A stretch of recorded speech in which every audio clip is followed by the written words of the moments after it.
I just want to start by thanking the society leaders, members, people for coming out today. Appreciate it. I'm going to talk broadly and generally about governance and politics around education in the U.S., particularly some changes that have gone on, some that have been percolating for many years and some that are much more recent. I'll primarily focus my attention on the U.S., which I know about, but I do hope and think that there'll be some relevance for you in terms of things that are happening now in Korea. 오늘 환영해 주신 학회 관계자님들께 감사드리고 오신 분들도 감사하고요. 그리고 지금 미국에서 벌어지는 일들에 대해서 자세하게는 아니지만 커다란 이 방향들에 대해서는 좀 거칠게나마 오늘 소개를 해드리도록 하겠습니다. For most of the history of public education in the United States, the basic structure of school governance has been relatively stable and widely accepted. There are three key elements. First is a tradition of local control. 미국에서 그 교육 제도는 지금까지 아주 안정적이고 아주 널리 잘 받아들여졌습니다. 세 가지 정도의 요소가 있습니다. 일단 첫 번째가 이제 지역 통제입니다. 우리나라에서 교육 자치라고 번역합니다. With most decisions in the U.S., important education decisions are made by approximately 13,500 local school districts. It's helpful to know, and I won't go into the details of this, but it's helpful to know that there are a small number of large school districts. In this figure, 25,000 or more students. They constitute 2% essentially of all school districts, but almost 36% of students. So there are large school districts, and I'll mostly be talking about what's happening in large school districts. 미국에서 그 학교에 대한 대부분의 결정은 교육위원회에서 이루어지는데 그 지역에 따라서 한 13,500개 정도의 학교가 우리가 학군이라고 부르는 게 존재합니다. 거기서 이제 각자의 교육을 결정을 하고요. 보시다시피 대부분은 규모가 작은 학교 그 스쿨 디스트릭트고 학생이 25,000명이 넘는 그 교육구는 288개로 2.1%밖에 안 됩니다. 그리고 학생들은 한 36%가 차지하고 있는데요. 하나 말씀드리면 평균 한 4.9개 정도의 학교가 한 학교 지역구에 있습니다. But as you can also see, many of the school districts in the U.S. are much smaller. But when people talk about local control in the U.S., often they're talking about school districts that consist only of 1, 2, 3, 4, 5 schools in total. 보통의 미국의 학교구는 매우 작아서 보통 학교구라고 그러면 아까 말씀드린 것처럼 하나에서 한 5개 정도의 학교를 가지고 있다고 보시면 됩니다. The strong tradition of localism in the U.S. holds even though the U.S. Constitution assigns authority for education primarily to the 50 states, not to the local government. Those 50 states constitutionally have the power to drive education reform, but have historically left most of the decision-making to the local level. 헌법으로 보면, 미국 헌법으로 보면 교육에 대한 권한은 주가 가지고 있는데 전통적으로 이 주가 교육에 대한 권한을 지역에 넘기고 있다고 보시면 됩니다. In the U.S. and when people in other countries talk about the U.S., they often hear about national politics of education. And that's important, and I'll explain that it's growing. But it's also important to know that the federal government is fundamentally limited in terms of its involvement. 보통 미국의 정책이라고 하면 보통 교육 수준, 전체 국가 수준의 교육들을 생각을 하시는데 나중에 말씀드리겠지만 아주 제한적입니다. 대부분의 결정들은 주나 지역에서 이루어지고 있습니다. Just to give one sense of that, only about 10 cents out of every dollar that's spent on public K-12 education in the U.S. comes from the federal government. The rest is roughly split between state funding and local funding. 미국의 학교 예산을 보면 약 10% 정도만 연방 정부에서 오고 나머지 90% 정도에서 45%는 주, 45%는 지역에서 오는 걸로 보시면 됩니다. The second element of the governance system in US is that especially at the local level, is a separation of school specific governance, single purpose government focused on education, from general purpose government that deals with a wide range of issues, from policing to transportation to garbage collection and the like. 특히 지역 차원에서 보면은 어떻게 우리나라처럼 교육만을 전담하는 교육 전담 정부가 있고 나머지를 전담하는 일반 행정 정부가 있습니다. The 13,500 school districts are the most important single issue specific governance unit in the United States. Whereas at the local level, general purpose governments include counties, cities, municipalities, and towns. 시나 카운티의 이 지역 그 수준으로 보면은 교육만을 담당하는 소위 학군이 13,500개로 되게 많고 이렇게 그 시나 이런 것보다 훨씬 많은 거를 아실 수가 있습니다. General purpose governments, as I said, deal with a wider range of issues. They have to set priorities across different kinds of issues. It's also the case that general purpose officials in general purpose governments are responding typically to a different set of interest groups, a different set of voters and constituencies than are school-specific institutions. 그러니까 교육만 담당하는 그 기구보다 일반 행정 기구 같은 경우에 다른 유권자들과 이해관계자들 때문에 좀 더 다른 우선순위를 두는 것을 발견할 수 있습니다. One thing that I'll talk a little bit more about as we go on is that gradually and to some extent there's been a shift in the US from school-specific institutional governance to putting key decisions about education in the hands of general purpose officials. 전통적으로는 그 교육 한 가지 이슈에 집중하는 뭐 교육청을 중심으로 이렇게 의사결정이 되어 왔다면 이제 이 일반적인 정부로 일반 행정으로 이렇게 통합되는 그런 과정들을 갖다가 말씀드리려고 합니다. So the main plot line of the story I'm going to tell is about how the standard US government arrangement, which was almost universal and widely accepted for most of the 20th century, has come under pressure over the past 3 decades and undergone change in many respects. 우리가 알았던 그 전통적인 지역 통제가 20세기 내내 잘 받아들여졌는데 아주 안정적이었고 지난 30년 동안 많은 도전에 직면하고 있습니다.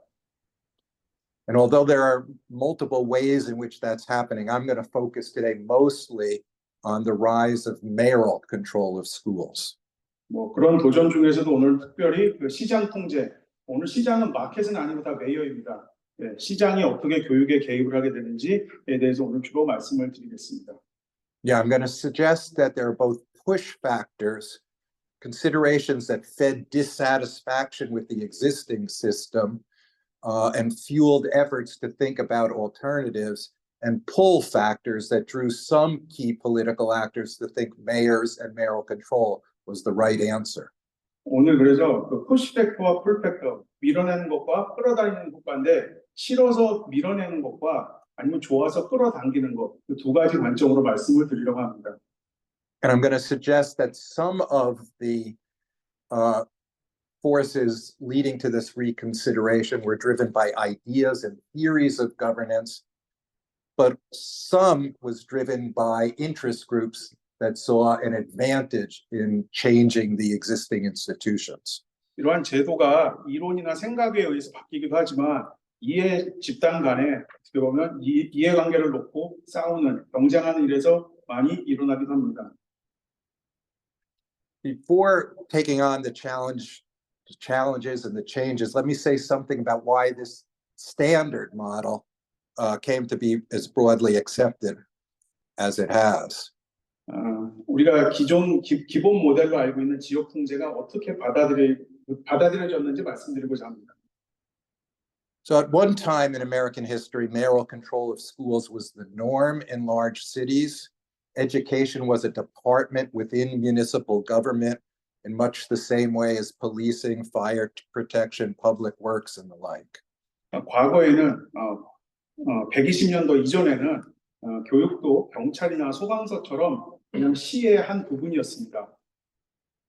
Reformers of that time argued that this was a failure, and in particular, what they argue was this fed corruption at the local level, where urban machine bosses, as they were referred, use their power to extract benefits from companies that might build schools or pave roads in other issue areas, and these were seen as corrupt.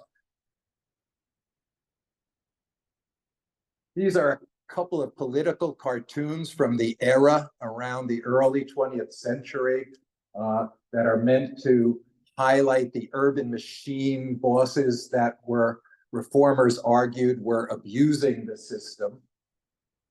요건 좀 기네요. 당시에 이제 개혁가들은 이제 우리가 아는 진보주의 개혁가들인데 그분들은 정치의 교육의 정치적 중립성을 가져온 거, 결국 시장으로부터 권력을 가져온 것을 되게 중요시했습니다. 왜냐하면 당시의 시장들은 머신 폴리틱스, 뭐냐면 그 시장이 시에 있는 모든 직업과 이걸 다 나눠주고 그 사람들에게 투표를 요구하는 식으로 시를 운영했기 때문에 학교를 예를 들어서 무슨 버스 운영은 당시 없었지만 밥을 주던 이런 거에 서비스를 하고 선생들을 채용하고 이런 거에 하나의 도구로 사용을 했습니다. 그래서 교육 개혁가들은 그거를 당시에 개혁을 하려고 했고 이 만화는 당시를 풍자하는 만화입니다. Just very quickly, the cartoon at the left is local politicians in New York, part of a club referred to as Tammany Hall, and they're each pointing at the person next to him saying, who stole the people's money? He did. 그래서 이거는 태머니 홀이라고 머신 폴리틱스를 상징하는 하나의 용어인데요. 그 태머니 홀이라는 집에서 이제 누가 시민들의 돈을 훔쳐갔냐 그럴 때 옆 사람을 이렇게 가르치는 그런 모습입니다. And the cartoon at the right portrays Boss Tweed, one of the famous urban machine leaders. He's leaning on a column that says, in counting, there is strength, implying whoever controlled the mechanism of the election would maintain power. 저 장면은 그 트위드홀에서 되게 상징적인 모습인데, 그러니까 이 선거에 영향을 주는 사람이 어차피 도시를 다 먹는 것 같은 개념이기 때문에 그 힘이 있다는 것 갖다 나타나는 풍자하는 그런 만화입니다. What's important is that progressive reformers of that era pushed hard to create separate school districts, pulled out of general purpose government, away from the machines, away from municipal government, and put that power in the hands of elected school boards and appointed superintendents. And I should have said at the beginning, I said there were three key elements. One was localism, one was separation of school-specific decisions, and general purpose ones. The third key element in the US is elected school boards that then appoint superintendents, presumably based on their educational knowledge and expertise. 이거 좀 기네요. 이제 세 번째 요소가 교육위원회의 위원들을 선출을 하고 그 위원들이 교육감을 선출하는 제도가 이제 세 번째 요소라고 하고요. 왜 그러냐면 아까도 말씀드린 것처럼 그 진보주의적 개혁가들은 학교의 교육의 정치적 중립성을 추구하는 거, 학교를 정치의 손으로부터 시장의 손으로부터 일반 행정의 손으로부터 빼내는 게 학교를 구하는 길이라고 생각했기 때문에 시민의 손에 권력을 줘서 시민들이 스쿨보드를 선출을 하고 거기서 선출된 스쿨보드가 슈퍼인텐던트를 선출하게 하는 그런 식으로의 개혁을 꾀하게 되었습니다. The progressive reformers had a theory of governance that was influenced greatly by their admiration of the emerging corporate community in the US, big companies, and their admiration of science and particularly public health, which was successfully addressing disease in urban areas. 당시에 그 진보적 개혁가들은 그 이 큰 큰 회사들, 당시에 생긴 대기업들이 가진 어떤 방식들을 되게 선호했습니다. 왜냐하면 그런 방식들을 통해서 당시에 있었던 사회적 문제인 질병 퇴치 같은 게 거에 매우 효과적인 것을 발견했기 때문입니다. So they look to business and science as the models for how local government in general and schools in particular should operate. Local Yeah. governance should. I think that might be. 그 당시에 진보적 개혁가들은 과학과 비즈니스, 그러니까 합리적으로 회사 운영을 하는 거가 교육을 운영하는 거, 그러니까 학교를 운영하는데 훨씬 효과적이라고 생각을 했습니다. So local governments in general should be designed to feature management and subject area expertise and decidedly not be driven by political party and ideology. 그래서 그 지역 수준에서의 학교는 그 학교 행정과 이 과목들을 정하는데 어떻게 보면 정당의 이데올로기부터 단절되어 있는 그러한 모습을 가지게 되었습니다. A famous catchphrase of the era was there's no democratic or republican way to pave a street, implying that there's a correct way and that's best approximated by relying on those with technical skills. 그래서 당시에는 그 민주당적인 방법도 아니고 공화당적인 방법도 아니고 그냥 적절한 맞는 방법을 해야 된다는 게 그 개혁가들이 가진 생각이었습니다. The US is a highly decentralized system, as I said, and states and communities have a lot of room to adopt governance arrangements of their choosing. 미국은 여러분들이 아시는 것 같이 아주 분권화된 사회여서 지역에 있는 시민들이 정말 자기가 원하는 대로 많은 것을 이렇게 좀 고쳐나가면서 할 수 있습니다. As a result, there was and remains today considerable variation from place to place in the specifics of the model that I've laid out. 그래서 지역이 어디에 사느냐에 따라서 사람들의 모습이 매우 다릅니다. 매우 다르다는 것은 상당히 좋을 수도 있고 반대로 나쁠 수도 있다는 뜻입니다. For example, some schedule school board elections at the same time as elections for general purpose officials like mayors and governors and Congress. Sure. For example, some schedule school board elections at the same time as elections for general purpose officials. 그래서 어떨 때는 교육감 선거가 일반 선거, 우리가 하는 의원 선거와 같은 날에 있기도 하고 어떤 날은 다른 날에 행해지기도 합니다. But many others deliberately schedule their elections at a different time. 보통의 경우에는 일부러 다른 날 선거를 하게 합니다. Some have school board members who are selected at large, meaning candidates for the school board run citywide. 어떤 곳에서는 우리 식으로 얘기하면 대선거구제. 그래서 많은 후보를 주고 넓은 지역에서 고르도록, 그러니까 서울시 전체로 놓고 예를 들어서 교육위원을 고르게 이렇게 하기도 합니다. While others have members who are elected completely or in part by smaller subunits, smaller geographic units within the city. 그리고 어떤 곳에서는 소선거구제, 그러니까 자기 뭐 구나 동 정도 수준에서 자기 교육위원을 고르게 하기도 합니다. And some have partisan elections where party label appears on the ballot, while others opted to make elections formally nonpartisan. 그래서 교육감 선거를 할 때도, 교육위원을 뽑을 때도 교육위원들이 자기의 정당 소속을 가지는 경우도 있지만 많은 경우는 안 가집니다.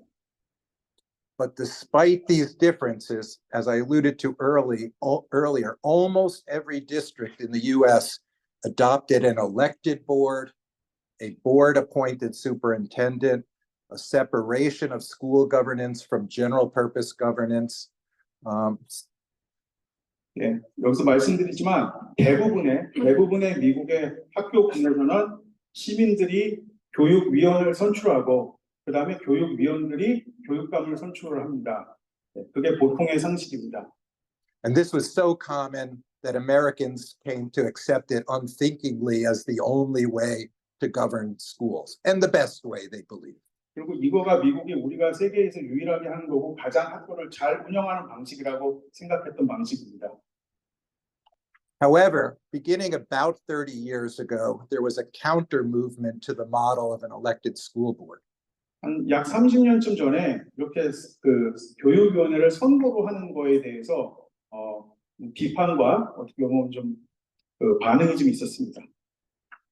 In a series of highly visible cases of governance reform, large cities, including Boston, Chicago, Washington, D.C., and New York, moved in a different direction from elected school boards to systems in which the mayor appoints some or all of the school board members and sometimes the superintendent as well. 보스턴, 시카고, 워싱턴 DC, 뉴욕 같은 잘 보이는 대도시들에서 변화가 생기기 시작해서 시장이 그 교육위원을 고르거나 교육위원회 일부 또는 전부를 고르거나 아니면 시장이 직접 교육감을 임명하는 일이 생기기 시작했습니다. So this figure demonstrates this by distinguishing the two models. The education-specific model on the left, voters elect the school board, which appoints superintendent. 이제 왼쪽에 있는 것이 여러분들이 잘 아시는 이제 교육행정, 그러니까 우리가 보통 교육감을 뽑는 미국의 일반적인 모델입니다. 유권자가 교육위원을 뽑고 교육위원회의 위원들이 교육감을 뽑습니다. Where the new model adopted by New York City and Chicago and other places, voters elect the mayor, a general purpose official, who appoints either or both a school board and the superintendent. 새로운 모델은 유권자가 시장을 뽑고 시장이 교육감이나 교육원을 뽑든지 아니면 교육위원을 뽑든지 아니면 양쪽 다를 임명하는 그런 제도입니다. So let me just quickly encapsulate an argument I'm going to make, and then I'll move into detail. 네, 말씀하시고 이제 자세한 설명을 하시겠다고 합니다. Formal school governance matters.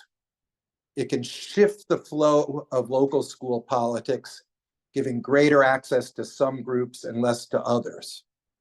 원래 가지고 있던 제도도 어떤 그룹에겐 좋고 어떤 그룹에게는 이렇게 그 제도 자체에 접근하는데 어려움을 줍니다. And it can exert influence on the policy agenda, making some policies more or less likely to be discussed and adopted. 그래서 특정한 교육 정책이 더 논의될 수도 있고 덜 논의될 수도 있고 그렇게 됩니다. But I want to add this caveat early on. Formal school governance is neither only nor the most important factor driving school politics and policy. 그래서 그 교육위원회가 보통 학교와 관련된 정치가 일어나는 장이라고 보시면 됩니다. 전통적인 경우. So as I said before, there were push factors and pull factors leading to this change. 근데 여기서 아까 말씀드렸던 밀어내기와 끌어당기기 효과가 변화를 가져오게 됩니다. To a non-trivial extent, the movement toward mayoral control can be explained partly as simply an impulse to let's try something new. 시장에게 권한을 넘겨준 경우를 보면은 그냥 새로운 걸 한번 해보자 이런 식의 생각을 가지고 시작한 경우가 있습니다. Partly this was fed, and I'll have a little more to say about this later, by the publication of A Nation at Risk. 이건 이제 당시에 되게 어떤 유행이라고 보시면 되는데요. 여러분들 잘 아시는 1983년에 나온 위기의 국가 보고서와 연관이 있습니다. This was a 1983 report by a national committee that compiled a range of evidence suggesting that the U.S. was falling behind international competitors when it came to teaching reading, math, and science. 그 1983년에 나온 이 보고서는 미국이 뭐 읽기, 쓰기, 과학 이런 거에 있어서 뒤져서 어떻게 그 세계적인 경쟁에서 국가가 뒤처지게 되는지에 대한 내용입니다. And what made this report unusually influential, because government reports in the US at least rarely get much attention, is the stark language it used. 미국에서 나온 보통 보고서들은 뭐 우리나라도 마찬가지겠지만 이렇게 별로 읽히거나 각광을 받지를 않는데 이 보고서가 각광을 받은 데는 아주 심한, 센, 아주 날것의 용어들을 썼기 때문에 각광을 받았습니다. It argued that the education in the US was characterized by a rising tide of mediocrity. 미국의 교육은 적당주의에 빠져 있다. 그런 적당주의에 어떻게 보면 물결에 빠져 있다라는 것이었습니다. And it said that if an unfriendly foreign power had attempted to impose on America the mediocre educational performance, we might well have viewed it as an act of war. 만약에 미국에 대해서 적국에서 만약에 이런 교육을 미국에다가 하겠다고 하면 그거는 전쟁 선포와 마찬가지라고 볼 수 있습니다. 그게 써있던 문장입니다. So while a nation at risk didn't point the finger explicitly at school boards, this began to weaken Americans' confidence in the existing governance arrangements. 그러니까 이 위기의 국가 보고서가 그러니까 교육위원회 선출이 이 문제의 원인이라고 딱 집어서 말하진 않았지만 사람들이 이제 문제가 뭔가를 찾다가 이제 그거에 대해서 생각을 해보게 되었습니다. And in addition to kind of a popular disaffection with local school boards, we began to hear a lot from scholars about an argument as to why we should be wary of elected school boards. 교육위원회에 대한 불만을 가진 사람들이 이제 학자들에게 이제 왜 그런지에 대해서 좀 질문을 하기 시작했습니다. 그때부터. 그 전까지는 당연하게 받아들였고. Some of this was based on something referred to as principal agent theory, the fundamental aspects of which are that bureaucracies have their own interests. 이거는 주인 대리인 이론으로 설명이 가능합니다. 보통 대리인이 이제 관료들인데 관료들이 우리를 뽑아준 시민들을 위해서 일을 하는 게 아니고 자기들 관료들 이익 자체를 위해서 일을 하게 됐다는 겁니다. 이 경우에는 이제 교육위원회 사람들 얘기입니다. And they not only have their own interests that might be distinct from what kids really need, but they have the power because they control information to prevent elected officials from really exerting authority over them. 그러니까 이게 그 동네에 있는 아이들의 이익을 반영한다기보다는 심지어는 자기가 원하지 않는 교육감이 되는 것을 막는데 정보와 자원들이 사용되기도 했습니다. And specifically as related to school boards, the argument was made that the situation is even worse than a normal principal agent problem. 그래서 학자들이 들여다보니까 주인 대리인 이론이 보통에서 사용되는 것보다 이 교육위원회에서 교육감 관련된 곳에서 더 나쁘다는 결과가 많이 나왔습니다. And the reason is that school boards are very active and influential in teachers' unions are very active and influential in school board elections, so that school teachers have the power essentially to elect their own bosses as well as to elude their efforts to control them. 그 이유 중에 하나는 어떻게 보면 시민들의 이익을 위해서 교사들을 이렇게 관장해야 할 교육감을 뽑는 데 있어서 교원 노조가 자기들의 이익에 맞는 사람을 뽑도록 영향력을 행사하는 것이었습니다. Now, dissatisfaction with school boards doesn't necessarily lead you to conclude that mayors should be given control. 근데 과거에 있었던 교육위원회 제도에 대한 불만이 그게 직접적으로 시장의 개입을 가져온 것은 아니었습니다. But there were some reasons why some reformers thought mayor control would work better. 어떤 개혁가들이 이제 시장의 통제가 훨씬 더 낫다고 생각하기 시작했습니다. In the US, mayors were seen as more attentive to issues of economic development, more savvy to management concerns, and less likely to be beholden to teachers' unions. 그래서 시장은 예를 들어서 경제 개발이라든지 아니면 다른 이슈들에 대해서 되게 이렇게 적극적으로 아주 기술적으로 잘할 수 있다라고 여겨졌지 교원 노조에 의해서 영향을 받지는 않을 거라고 생각되게 되었습니다.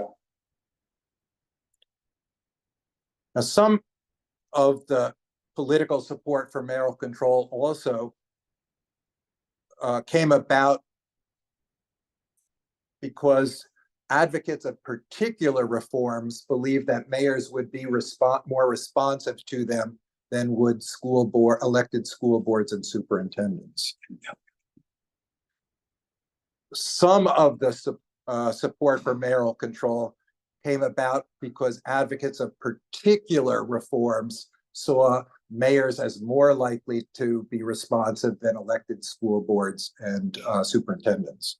그래서 시장이 어떤 교육 이슈에 대해서도 그 교육위원회나 교육감보다 훨씬 더 관심을 갖고 쳐다볼 수 있을 거라고 생각하는 사람들이 생겼습니다. In particular, that included interest groups that were eager to move towards more market-like approaches to education through various forms of school choice. 이분들은 이제 시장, 여기서는 마켓입니다. 시장의 지배가 교육에 들어오는 거에 대해서 조금 더 우호적인 생각을 가진 사람입니다. 그래서 학교 선택 이런 거에 대한 어떻게 보면 우호적인 분들이 이런 생각들을 많이 했습니다. As well as private companies, some for-profit, some not-for-profit, that saw an opportunity to sell their services in terms of testing or teacher preparation or curriculum design. 그래서 여기에는 어떻게 보면 회사들도 있고 또 뭐 시험 문제 아니면 뭐 학교에 관련된 여러 가지 서비스를 갖다가 하는 그런 어떤 공적인 또는 사적인 조직들도 여기에는 포함이 됩니다. And these groups believe that mayors would be more likely to respond to their vision. 그래서 이분들이 이제 이해 집단으로서 그 시장이 훨씬 더 자기네들에게 우호적이라고 생각을 했습니다. Now, just to give this a little more of a concrete grounding, let me say something about two cases in the U.S., Chicago and New York City. 시카고와 뉴욕에 대한 아주 그 예를 말씀드리겠습니다. Mayoral control in the U.S. has primarily been adopted by large cities, and Chicago and New York are two of the largest. 죄송합니다. 그 시장 통제 다시 이제 저 시장입니다. 메이어입니다. 시장 통제는 미국에서 이제 대도시들에서 주로 이제 채택이 되었는데 그 대표적인 게 미국에서 제일 큰 뉴욕과 오른쪽 세 번째 큰 도시인 시카고입니다. 왼쪽에. Chicago's the third largest city in the country with about 2.7 million residents. 네, 시카고는 세 번째 큰 도시고 미국에서 인구가 뭐 약 한 300만 됩니다. And New York is the nation's largest city with about 8 million residents and a little under 1 million students. 그 뉴욕에는 인구가 한 800만 정도고 학생은 100만 명 정도고 미국에서 가장 큰 도시입니다. Paying attention to these cities is useful just to show what's happening and what mayoral control means, but also to show the fact that in some cases, opposition to mayoral control can result in changes or even the reversal. 그러니까 이 시장의 통제가 가지고 온 좋은 점도 있지만 분명히 그게 초래한 나쁜 점도 있는 것은 사실입니다. So Boston, Massachusetts was the first major U.S. city to move to mayoral control, move away from elected school boards. That was in 1991. 1991년에 미국에서 보스턴이 시장에게 교육의 권력을 넘겨준 첫 번째 도시였습니다. But Chicago came to be known as the national model, the national leader. 근데 시카고가 뭐 덩치 때문인지 하여튼 그 국가적인 모델로 국가적인 하나의 중요한 사례로 더 여겨지게 되었습니다. Chicago's a city known for strong mayors, and historically, one of those was Richard J. Daley, characterized often as the boss of Chicago. 시카고는 아주 힘센 시장이 있는 걸로 유명한 도시인데요. 그 먼저 시장이 그 아버지고 시장이 아들인데 부자가 합쳐서 한 40년 정도 시장을 했습니다. His son, Richard M. Daley, who's pictured over there, became mayor, and in 1995, the state of Illinois gave Richard M. Daley the power to appoint both the school board and the school superintendent. 그 아들인 리차드 M. what's his family name? Daley. Daley. 네, 죄송합니다. 그게 다 헷갈리네요. 데일리가 이제 시장이 되고 나서 아들이 시장이 되고 나서 1995년에 이제 미국은 시장이 권한을 가져도 모든 대도시도 위에 주의 통제를 받습니다. 우리는 광역시가 안 받지만 특별시하고 그때 95년도에 시장에게 주의회가 그 교육위원과 교육감을 다 선출할 수 있는 권한을 주었습니다. So Daley named Paul Vallis to be the first superintendent. 그래서 데일리가 이 폴 발라스를 첫 번째 교육감으로 임명을 했습니다. And under Daley and Vallis, Chicago aggressively pursued a reform agenda, including closing underperforming schools and supporting various forms of public school choice. 그래서 이 베일리와 이 발라스 시절에 아주 강력한 학교 정책을 실시를 해서 많은 그러니까 언더퍼포밍이니까 그 성취 수준이 낮은 학교들 문을 닫게 했고 또한 많은 이제 어떻게 보면 그 학교 선택 프로그램들로 상당히 기울어진 정책들도 아우러 도입을 했습니다. And it's important that Chicago got very positive national publicity around moving to mayoral control, with one education journalist saying that Paul Vallis was credited with having turned around the Chicago school system. 그러니까 그 많은 매체에 의해서 아주 많이 좋은 보도를 받았는데요. 이 발라스 교육감은 시카고 학교를 완전히 뒤바꾼 사람이라고 보도되게 됐습니다. And the president at the time, Bill Clinton, pointed to Chicago and said, "This is a model other places should follow."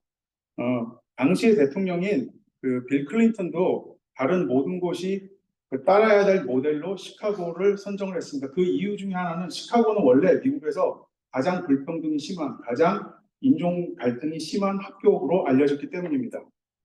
Even from the early days, though, there were rumblings of discontent, particularly within the lower income and predominantly African American neighborhoods, which were those that were most disrupted by school closing and by inroads of charter schools, a form of school choice. 근데 이 제도에 의해서 제일 먼저 영향을 받은 사람들은 경제적으로 좀 열악한 계층들, 특히 흑인 거주 지역에서 많이 경험을 했습니다. 왜냐하면 그쪽에 있는 학교들이 학교 성적이 낮기 때문에 학교가 자기 인근에서 많이 문 닫는 것을 경험을 했고, 그래서 차플 스쿨 등으로 옮겨가야 하는 상황에 이르렀습니다. So some of these critics from the very beginning called for a moving back to an elected school board, but the mayoral control system lasted for over 25 years. 그래서 처음부터 이러한 불만이 있었고 이 정책을 이래서 안 된다라는 이야기가 있었지만 25년째 시카고의 이 시장 통제는 계속되고 있습니다. Just last year, though, the city elected a new mayor who ran on a platform of opposing mayoral control. Not apply mayoral control. 네, 작년이 되어서야 새로 선출된 시장이 이 시장 통제를, 교육에 대한 시장 통제를 더 이상 하지 않기로 했습니다. And shortly after that, the state of Illinois adopted legislation to shift in stages back to a fully elected school board. 그래서 일리노이 주 의회도 과거처럼 유권자들이 직접 교육위원을 선출하는 부제도로 돌아가기로 작년에 결정을 했습니다. Let me switch to New York City. 뉴욕을 보시죠.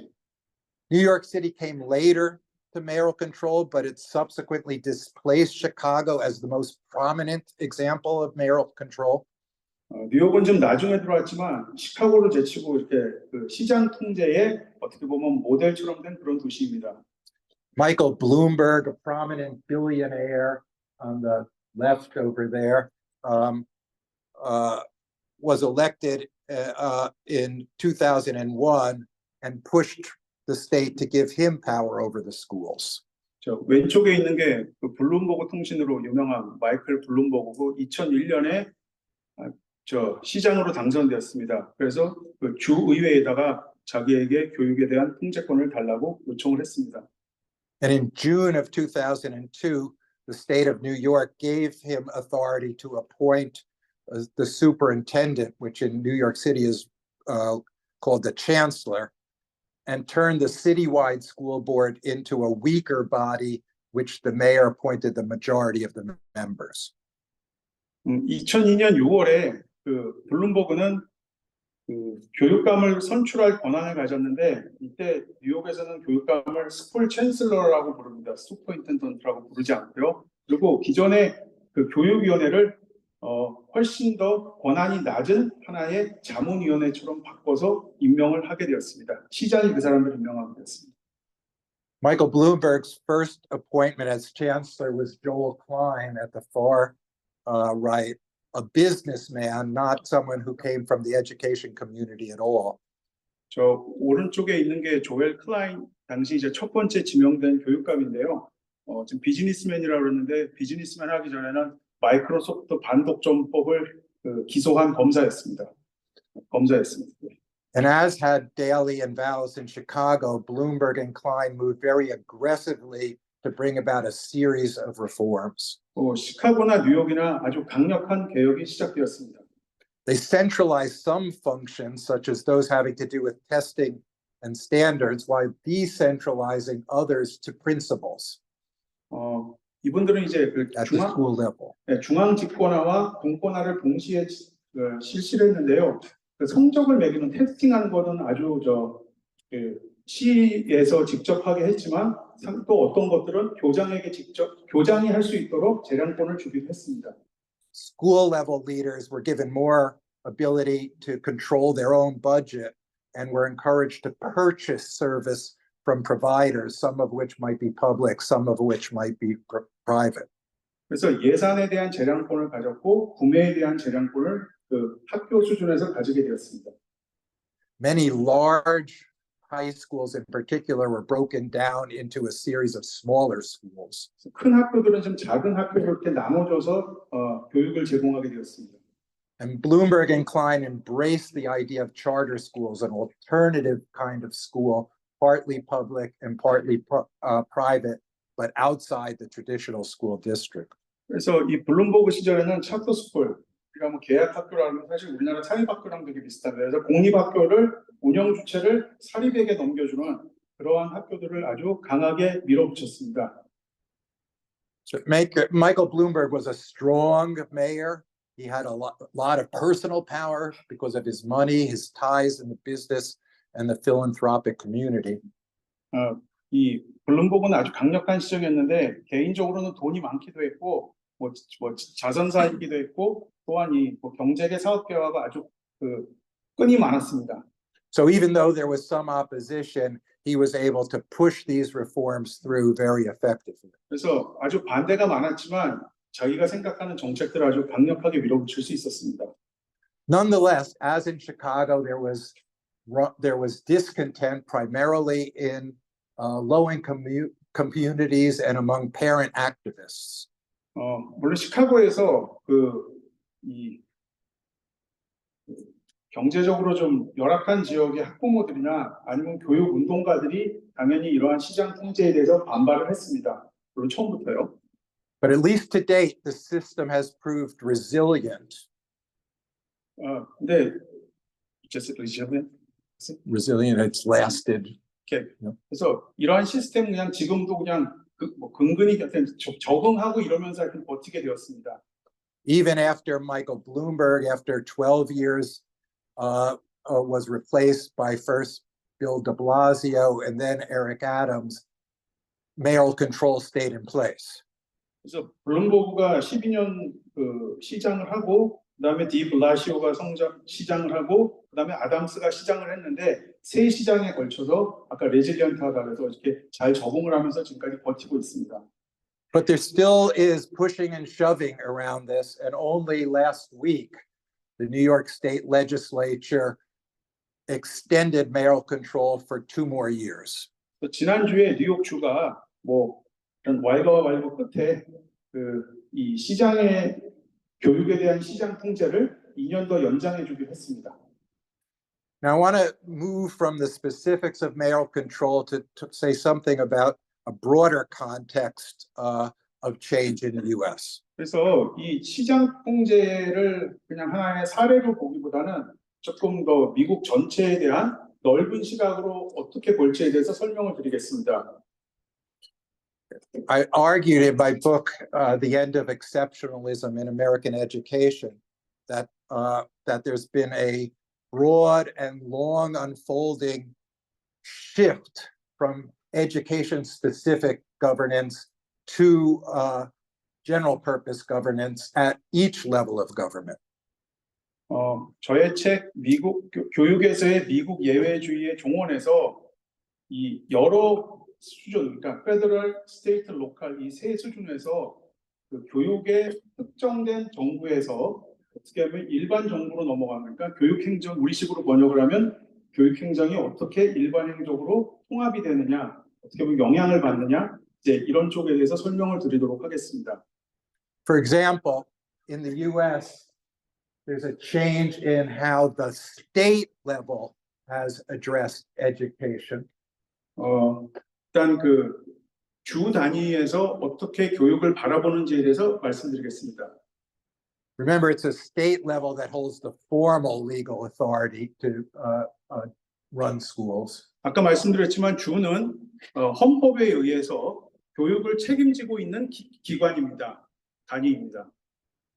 Back in the early years of this graph, you can see it was most common for state leaders, state education leaders, the state superintendent, if you will, to be elected by the people. That's the blue.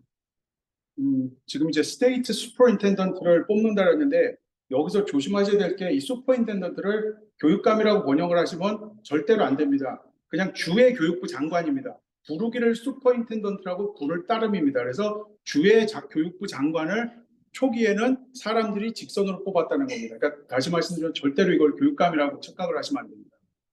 During the 1940s, 1950s, there was a big shift in the green, shift to having the state board of election appoint this state superintendent, like mayoral control.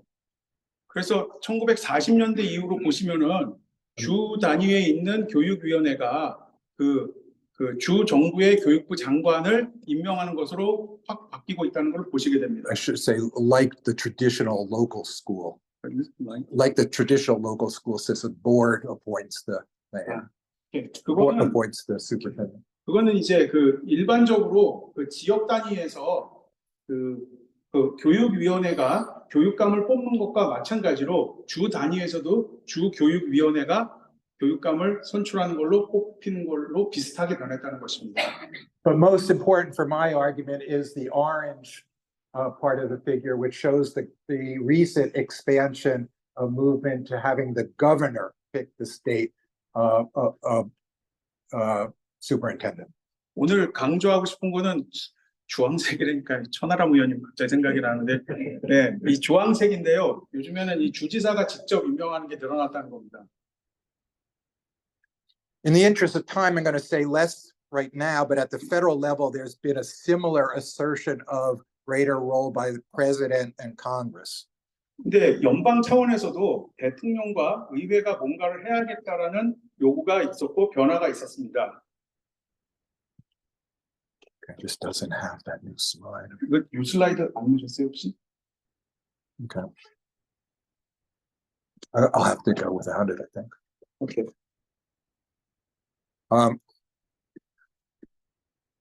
So I'll have to describe with vivid language a slide that's missing here. Can I explain?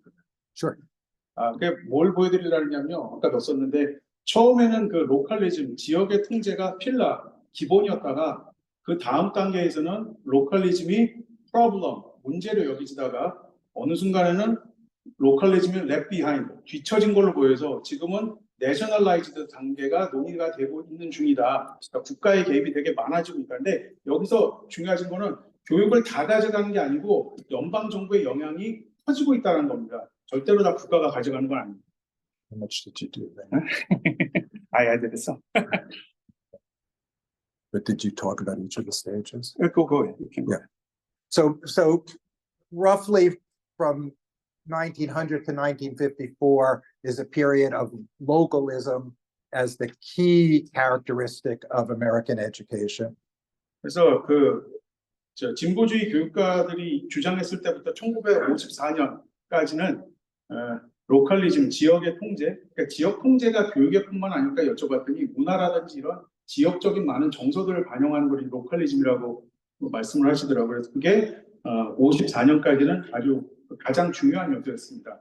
But beginning around the mid-50s and on the figure that you don't see, but I'm describing, I characterize this as 1954, which is the year of the Brown versus Board of Education Supreme Court decision. 예, 50년대인데 굳이 말씀드리자면 54년도에 브라운이 교육위원회를 상대로 낸 소송, 인종차별에 대한 소송 때부터 변화가 생겼습니다. Brown versus Board of Education, for those of you who might not know or remember, ruled that the system of dual schools for Black students separated from schools for white students, that was characteristic in much of the American South, was unconstitutional. 1954년에 브라운 판결은 흑인과 백인이 다른 교육을 받는 거, 듀얼 시스템인데 이제 separate but equal이라고 하거든요. 그것이 미국 연방정부 헌법에 맞지 않는다. 결국에 분리 교육은 미헌이다라는 판결입니다. So just to make a point quickly, this decision and the resistance to this decision led many Americans, particularly more progressive Americans, to begin to associate localism with bigotry and the subjugation of minority students. 그래서 이때부터 특별히 이제 좀 진보적인 미국인들은 그 지역에 대한 통제가 불평등을 가져올 수 있기 때문에 학생들과 특히 이렇게 마이너리티들, 사회의 비주류들에게 오히려 배신과 같은 존재였다고 엄청난 뒤통수를, 그러니까 그 제도에서 엄청난 뒤통수를 맞았다고 생각을 하게 되었습니다. So they began to see localism as a problem. 이때부터 이 지역주의를, 지역 통제를 문제라고 생각을 하게 되었습니다. Differently, but also tied to race, during the 1970s and 80s, many large urban cities in the North and Midwest became predominantly minority, predominantly African American. 70년대와 80년대 북부와 중서부에 있는 많은 도시들의 이민자들이 생겨서 흑인이나 아니면 라티노들, 멕시코 쪽, 중남미에서 온 이민자들이 되게 많아졌습니다. And after the population changed, power changed. And you had in many of those cities increasingly Black superintendents, Black school board. 그래서 유권자 구성원이 바뀌니까 당연히 힘도 변했습니다. 그래서 그런 도시에는 흑인 교육감이 생기고 흑인 교육위원들이 이제 많이 등장하게 되었습니다. Many conservatives and white members of the states outside of the cities came to see these cities as somehow corruptly managed and lost their faith in localism. 그래서 이제 그 주류에 있는 백인들은 이제 그 도시를 떠나면서 학교가 예를 들어서 여러 가지 불법이 성행하든지 타락을 하든지 아니면 별로 좋지 않아지게 됐다, 이제 이런 식으로 비판도 하게 되었습니다. Finally, at this stage of localism being, as people began to see localism as a problem, they began to look to states and the national government to play a stronger role. 그래서 이 지역주의나 지역의 통제를 문제라고 생각할 때부터 어떻게 보면 연방 정부나 주정부가 더 많은 역할을 교육에서 해야 된다고 사람들이 생각을 하게 되었습니다. So I used 1983 as that cut point, the year of a nation at risk, as marking the beginning of a centralization of power in the U.S. education system. 그래서 1983년에 나온 위기의 국가 보고서가 교육이 중앙화, 집권하게 된 어떤 하나의 계기라고 보실 수 있습니다. 기점이라고 보실 수 있습니다. That was led first at the state level by some states that became more aggressive in overseeing local school districts. 그래서 일부 주에서는 아주 지역 단위의 교육위원회를 아주 유심히 들여다보기 시작했습니다. But then in 2001, Congress enacted, and then President Bush at the time signed the No Child Left Behind law, 2001년에 부시와 의회는 나고요 아동 방지법 No Child Left Behind를 통과시키게 되었습니다. which represented the strongest ever national government involvement, where the national government used its control of that 10% of funding I mentioned to encourage states to expand student testing and to take over or change, aggressively reform schools that failed to make progress on standardized tests. 그래서 연방 정부에서 주는 10% 학교 예산의 10%를 가지고 시험을 더 보게 하고 실패하는 학교들을 조금 더 개혁된 학교로 바꾸는 작업들을 그때부터 시작을 했습니다. So that was the period of what I call localism left behind. 이때를 로컬리즘이 이제 뒤처지게 된 시대, 낙오된 시대라고 부릅니다. The last stage that I'm going to mention briefly is nationalization. 마지막은 뭐 국가의 계획, 국가주의 내지는 중앙 집권화 정도로 번역할 수 있겠습니다. Now, nationalization, centralization may sound like they're the same thing, but I'm drawing a distinction. 내셔널라이제이션과 센트럴라이제이션이 같게 들릴 수도 있겠지만 조금 차이가 있다는 걸 말씀드리겠습니다. Centralization refers to the formal authority moving up and away from the local level. 그러니까 센트럴라이제이션은 조금 더 행정이나 법적인 용어로서 어떻게 보면 형식적이고 법적인 것들이 이렇게 위로 올라간다고 보시면 됩니다. Nationalization, in contrast, refers to the growing penetration of local politics by national actors, national interest groups, and national discourse. 내셔널라이제이션은 조금 더 정치적인 거라고 보실 수 있는데 연방 차원의 전국 차원의 어떻게 보면 액터들, 그러니까 정치 행위자들 또 이익 집단들이 지역에 있는 교육까지도 이렇게 치고 내려가는 거, 페니트레이션, 통과하는 거라고 보시면 됩니다. 조금 더 정치적인 행위입니다. During the era of No Child Left Behind, many people saw local level politics as no longer interesting and important. 그래서 이 지역 차원의 정치가 별로 뭐 영양가도 없고 재미도 없다라고 사람들이 생각을 하게 되었습니다. But over time, they realized that control of the local apparatus of education was important if you're ever really going to change what gets done in schools. 그렇지만 학교에서 정말 이루어지고 있는 교육을 바꾸고자 한다면 지역에 있는 자원들을 쓸 수밖에 없고 그것이 정말 핵심적인 요소라고 볼 수 있습니다. So national interest groups and wealthy individuals began to channel money to school board candidates in local elections, even when they lived far away in other states. 그래서 좀 돈 많은 부자들이나 아니면 뭐 이런 뭐 재단이나 이런 데서 그 지역 단위에서 일어나는 그 교육위원회 선거에 대해서도 자금을 지원하게 됐습니다. 그러니까 그 지역에 사는 사람들도 아니고 심지어 완전히 멀리 있는 다른 주에 사는 경우에도 이렇게 자금이 투입되는 경우가 생기기 시작했습니다.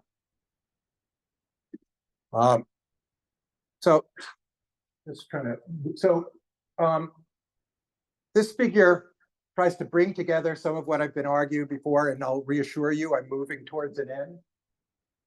이게 지금까지 말씀드린 걸 갖다가 좀 요약을 하고요. 앞으로 말씀드릴 걸 갖다가 이렇게 좀 잘 보여드리기 위한 하나의 표입니다. What the figures meant to show is that centralization and the shift from school-specific institutions to general-purpose institutions have been occurring hand in hand. 그래서 이 중앙 집권화와 이렇게 세 가지 레벨에서 이렇게 what does hand in hand? Centralization and the shift to general-purpose government. 그게 집권화가 되는 것과 일반 행정과 교육 행정이 통합되는 것이 같이 일어나고 있습니다. So power has been shifting at the local level from school districts to mayors and councils. There should be an arrow there. 그래서 저기 있는 화살표는 그 지역 단위에서 학교 교육위원회가 하던 역할들이 시장이나 아니면 의회에서 되는 쪽으로 넘어가고 있다는 것을 보여줍니다. But it's also been power has been moving up to state and national level. And in those, at those levels, general purpose government is more important historically. 그래서 이 권한들이 좀 더 주나 연방 정부로 집권화되면서 아울러서 교육법 밖에 있는 일반 행정 기구들이 점점 더 힘을 갖게 되는 모습입니다. So what's most important to my story here is that these different kinds of governance, education specific and general purpose, respond to different interest groups and different coalitions. 오늘 제가 말씀드리고 싶은 것 중에 제일 중요한 것 중에 하나는 이 학교와 관련된 이 그러니까 교육 행정 분야와 일반 행정 분야는 다른 이익 집단에 의해서 영향을 받는다는 겁니다. School districts, state departments of education, the U.S. Department of Education are more accustomed to dealing with teachers and parents as voices. 지역 단위의 교육위원회나 주정부 교육부나 아니면 연방 교육부 모두 교사나 학부모들을 주로 어떻게 보면 그들의 목소리에 귀를 기울입니다. While mayors and councils, governors, state legislatures, president and Congress are more accustomed to deal with non-education interest groups that have other priorities and may be pushing for money and attention to go to those other priorities rather than to schools. 그래서 시장이나 뭐 주지사나 대통령 아니면 그 위에서 교육에 대해서 다루게 될 경우에는 다른 이익 집단에 의해서 영향을 받고 또한 이분들은 다른 이슈들을 주로 많이 다루었기 때문에 그 자원을 배분할 때의 우선권을 학교보다는 다른 곳에 두게 되는 경향이 있습니다. So then just three closing points and then a broader point I'll make, but it'll be quick. 그냥 안 해도 될 것 같습니다. First, there's a close relationship between governance change and shifts in political dynamics. 첫 번째 말씀드리고 싶은 거는 거버넌스의 변화는 what's shift political Between governance change and shifts in political dynamics. 그러니까 구조의 변화는 거버넌스 구조의 변화는 정치적 다이내믹스가 변하는 것을 아울러 초래한다는 것입니다. Changing the institutional venues within which public debate and leadership occurs changes the mix of political actors and ideas that are likely to influence decisions. 그래서 어떤 구조의 변화는 거기서 역할을 하는 정치적 행위자나 아니면 참여자들에 의해서 이 의사결정 구조와 의사결정 내용이 변화하게 됩니다. Secondly, political actors and interest groups come to recognize this fact, and as a result, they may seek institutional change as a tactical means of advancing their particular agendas. 그리고 이 정치적 행위자들이나 아니면 이 이익 집단들이 학교가 결국에 자기 이익을 위해서 사용될 수 있다. 자기네가 거기에다가 영향력을 미칠 수 있다는 것을 알게 되었다는 점입니다. So, for example, in the U.S., teachers and teachers' unions are fighting this shift from school-specific to general-purpose institutions. 그럼 우리나라와 마찬가지로 미국도 이제 교사와 교원 노조가 이렇게 그 일반행적으로 통합되는 거에 대해서 싸움을 하고 있습니다. And the third concluding point is that, seen broadly, I think the shift towards general-purpose governance is sufficiently broad and long-lasting to suggest it's not likely to be easily reversed. 지금 이렇게 분명히 이렇게 변화가 통합으로 되고 더 많은 영향을 일반 행정 쪽에서 하는 거 있지만 이게 그렇게 쉽게 뒤바뀌지는 않을 거라는 겁니다.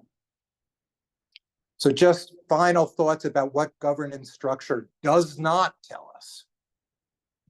이런 거버넌스 구조가 우리에게 말해주지 않는 것을 말씀드리려고 합니다. Governance structure changes the rules of the game in ways that have consequences. 그 거버넌스의 변화는 그 게임의 룰을 바꾸고는 맞습니다. 그래서 다른 결과를 가져옵니다. But what matters still is politics and who can mobilize political power and earn the allegiance of voters. 그래서 근데 실제로 중요한 거는 정치적으로 political actors and earn the allegiance of voters. Sure. So changing the political structure can Yeah, yeah, change the, I get that. Yeah. I don't remember what I said.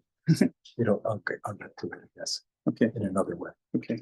So just to give an example to make this a little illuminating, if you think of sports, imagine, say, baseball, changing the rules of the game.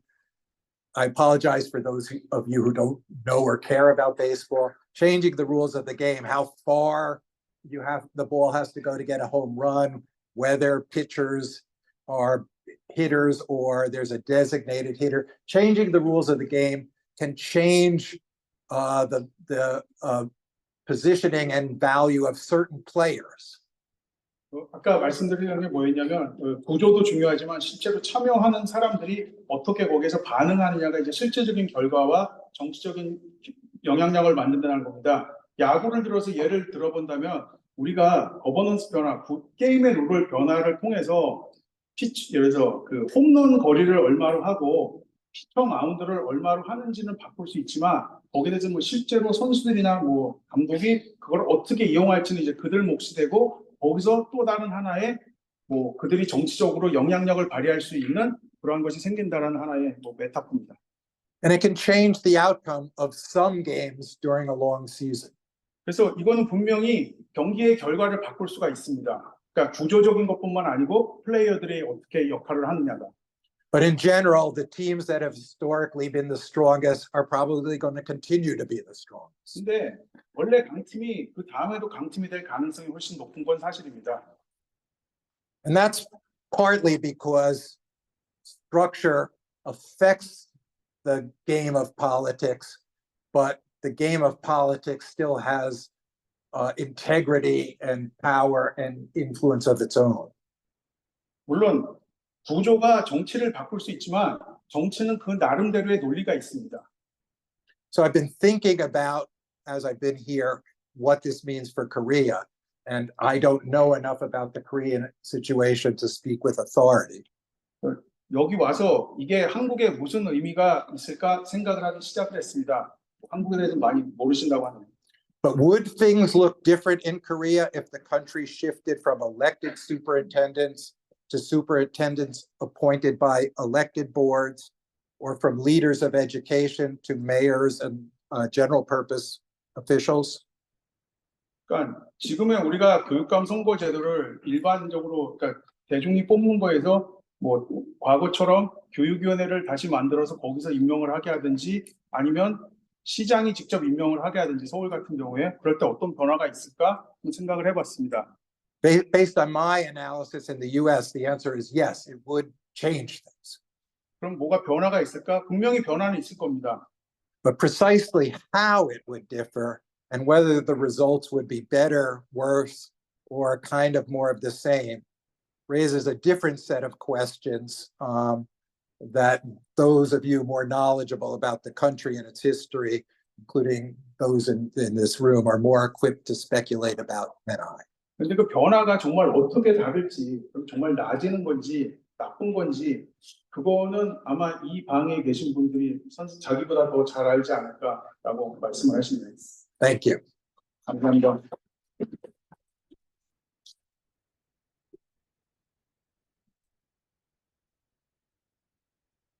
그죠?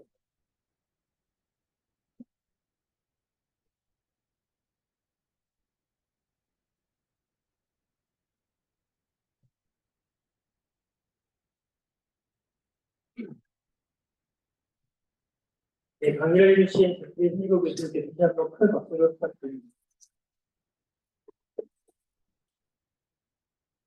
네, 지금이 4시 30분인데요. 10분간 휴식을 가진 뒤에 10분 뒤에 40분에 다시 이 자리에서 모두 토론을 시간을 가지고